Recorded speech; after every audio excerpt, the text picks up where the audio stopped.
अस्सलाम वालेकुम, समा डिजिटल के साथ मैं हूँ महविश सोहेल और मैं इस वक्त मौजूद हूँ बुनेर में।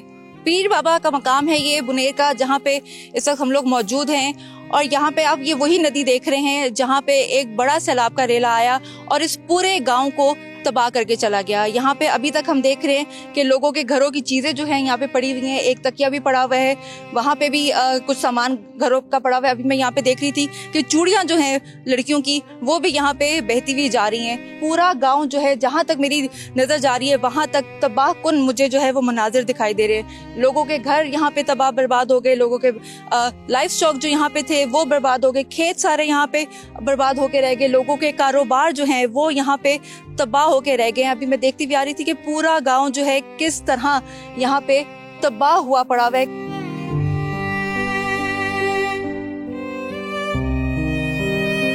ये घर पूरा तबाह हो चुका है, दीवारें टूट चुकी हैं, दरवाजे टूट चुके हैं, कमरे टूट चुके हैं। हमें सामने किचन भी दिखाई दे रहा है, किचन में भी हम देख रहे हैं कि किस तरह जो है सारा बुरा हाल यहाँ पे तबाह जो है वो घर का हो चुका है। तो लोगों के घर जो हैं वो इतनी बुरी तरह डैमेज हुए हैं यहाँ पे, और पानी जो है वो अभी तक यहाँ पे उसी तरह खड़ा हुआ है और हेल्थ इश्यूज जो हैं इसकी वजह से इतने ज़्यादा बढ़ गए हैं कि अभी हम मेडिकल कैंप में जाएंगे।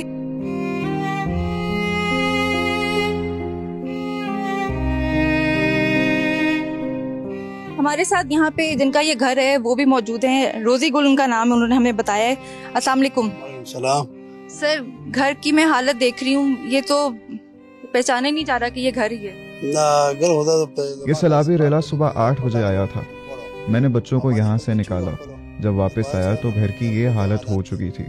यहाँ तो मैंने एक्सकवेटर से काम किया है, वरना हालत इससे भी बदतर थी। अभी तो गुजारा हो गया, लेकिन घर में सामान कोई नहीं। अच्छा, मुझे ये बताइएगा, जिस टाइम पे सैलाब आया यहाँ पे आप कहाँ थे? आपको पहले से इन्फॉर्म नहीं किया गया था यहाँ पे कि सैलाब जो है आ सकता है, या किसी किस्म की कोई वार्निंग दी गई हो? मुझे यहाँ मकामी लोगों ने कॉल करके बताया कि बहुत बड़ा सैलाबी रेला आ रहा है। इसके बाद मैंने बच्चों को यहाँ से निकाला, लेकिन जब वापस घर पहुँचा तो कुछ नहीं बचा था, सब कुछ खत्म हो गया था।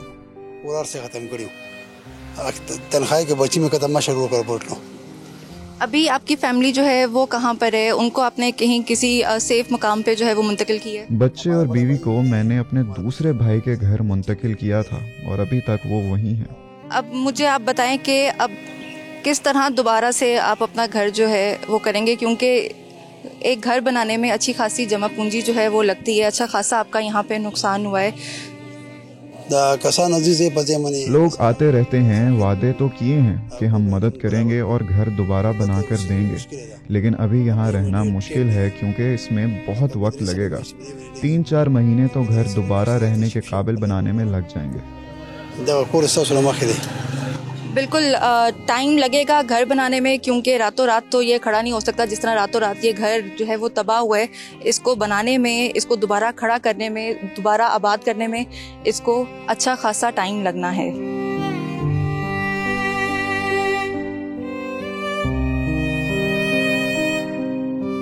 मुख्तलिफ NGOs जो हैं वो यहाँ पे काम कर रही हैं। मुस्लिम हैंड्स के हमारे साथ इस वक्त मैनेजर ऑपरेशंस यहाँ पे मौजूद हैं, इरशाद साहब, उनसे हम बात करेंगे। अस्सलाम वालेकुम। Thank you so much. वालेकुम सलाम। सर, मुझे बताइएगा, जब फर्स्ट इन्फॉर्मेशन आपके पास आई कि यहाँ पे बुनेर के मकाम पे यहाँ पे सारा जो है वो सैलाबी रेला जो है सारा कुछ बहा के अपने साथ ले गया, फर्स्ट स्टेप जो था वो क्या था जो आपने लिया था?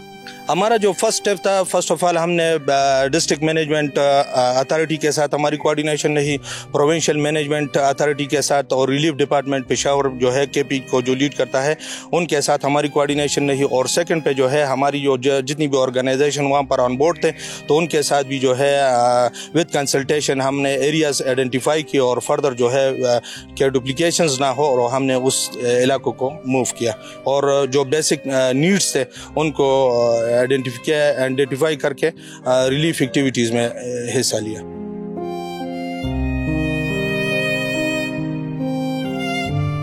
ख़वातीन के लिए यहाँ पे मेडिकल कैंप जो है, रिलीफ कैंप लगाया गया है। अस्सलाम वालेकुम। वालेकुम अस्सलाम। कैसी हैं आप?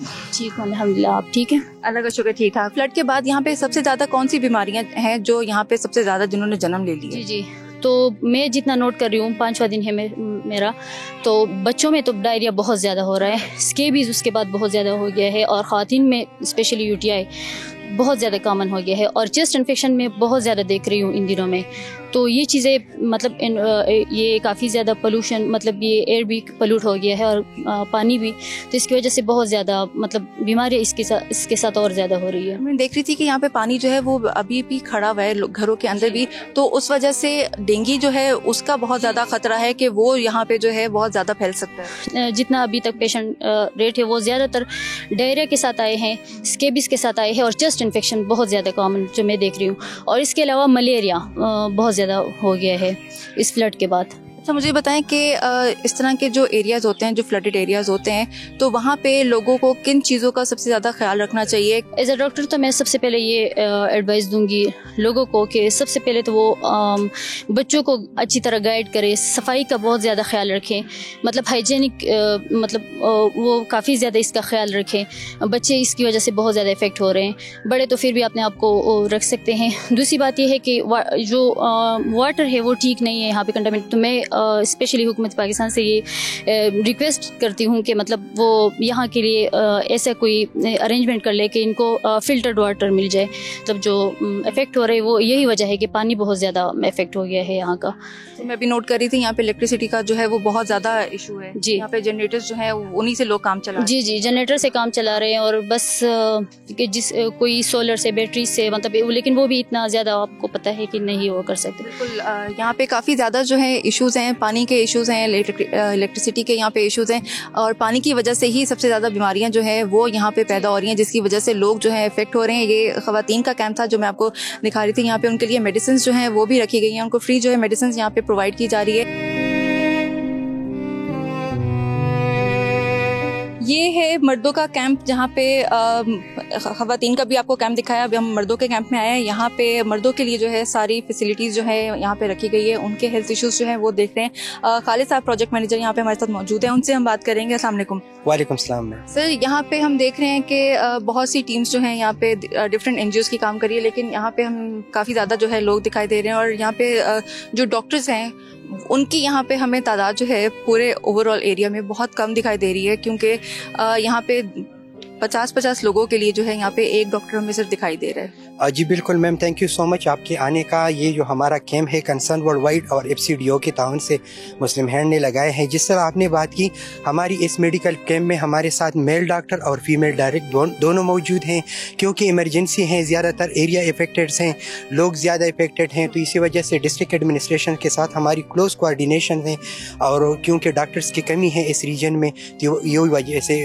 थोड़ी सी वो चैलेंजेस पेश आ रहे हैं। अभी यहाँ पे मेरी डॉक्टर से बात हो रही थी, वो बता रही थी कि यहाँ पे पानी का जो है वो सबसे ज़्यादा जो है वो इशू है कि यहाँ पे साफ़ पानी नहीं है। उसके लिए आप लोग क्या प्रोवाइड कर रहे हैं लोगों? जी बिल्कुल, ये आपने बहुत ज़बरदस्त बात की मैम। हमारी मेडिकल कैंप के साथ साथ हम अपने हाइजीन प्रमोशन सेशंस भी दे रहे हैं। इसी में हम अपनी कम्युनिटीज़ को ये अवेयरनेस दे रहे हैं कि वो अपने पानी को किस तरह साफ़ करते हैं, क्योंकि इधर फिल्ट्रेशन प्लांट्स नहीं है, वही प्रॉपर मैकेनिज़्म नहीं है, तो वो घर पे बैठ के अपनी पानी को कैसे साफ़ किया जा सकता है। तो हमारे हाइजीन प्रमोशन सेशंस भी साथ साथ में होते हैं। वो फीमेल साइड पे भी हम सेशंस लेते हैं, मेल साइड पे भी हम सेशन लेते हैं, और लोगों को ये आगाही देते हैं को किस तरह सैलाब से जो इफेक्टेड लोग हैं वो किस तरह अपनी पानी को साफ करके इस्तेमाल कर सकते हैं।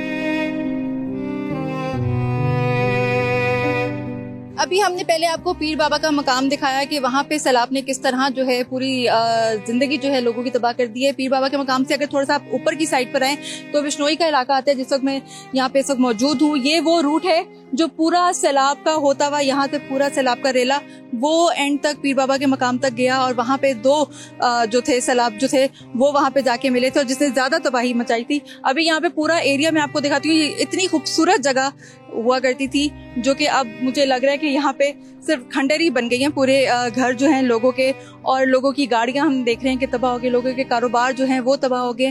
पूरा एरिया में अभी आपको विजिट कराती हूँ कि यहाँ पे सैलाब जो है किस तरह उसने इफेक्ट किया है लोगों की जिंदगियां, लोगों के कारोबार और लोगों की सारी लाइफ।